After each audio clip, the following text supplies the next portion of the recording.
and I want to bring in Major, General Katoch on it, because General Katoch, I would think what's more worrisome than the 25% tariff is the mention of Russia, because that is clear bullying, because that is clear pushing India to make a geopolitical choice from here on.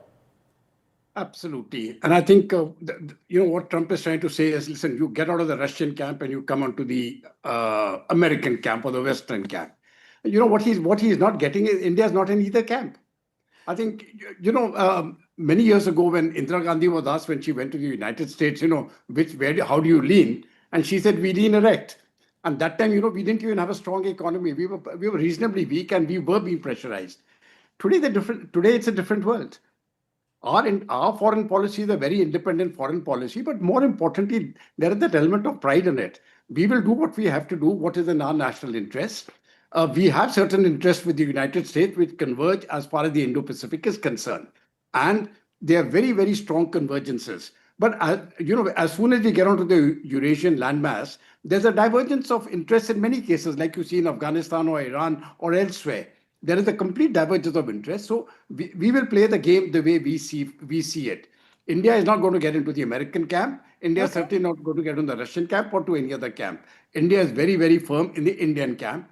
We will play it. There will be some problems. Right. Mr. Chalani, would you read that's the messaging, or there's a lot more that needs to be done right now? The problem is that this particular tariff policy of Trump against India has come at a bad time for India, because India is already under pressure regionally. And right in India's immediate neighborhood, US and Indian interests have become increasingly divergent, whether it's Bangladesh, whether it's Pakistan, whether it's Afghanistan, or whether it's Myanmar. And to make matters worse for India, Trump is seeking to basically reach a larger trade and geopolitical deal with China, which basically undercuts the very premise of growing strategic ties between India and the US. So India has to play it very carefully.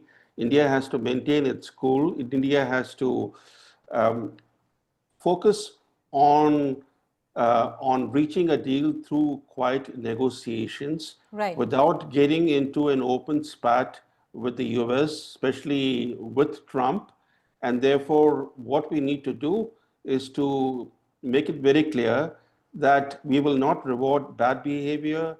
We will make it clear that there are certain rules and certain norms that will be applied to this relationship, that India will not become a client of the US. That is the bottom line of India. And I think through quiet diplomacy, India should be able to finally achieve a trade deal. Right. 20 seconds, and I'll come to you, Mr. Serene, because the quiet diplomacy is not quite working, because that was the intent of the last 1 month, wasn't it? No, Preeti, quiet diplomacy will have to work unless you want to take on the US directly and confront them. I think there is some merit in quiet diplomacy. And frankly, I think that is riling Trump even more, because there's no response coming from Modi. Modi is not responding to Trump or his jibes. And I think that's the sensible way to do things, that yes, we will deal with you. Heavens are not going to fall with this 25% tariff, but heavens will fall if the penalties are going to come in, because the penalties are separate from this 25% tariff. And that's practically tied into what he said about Russia. Go ahead, sir. Yeah, that's tied into what he said about Russia. Now, here, there are two things.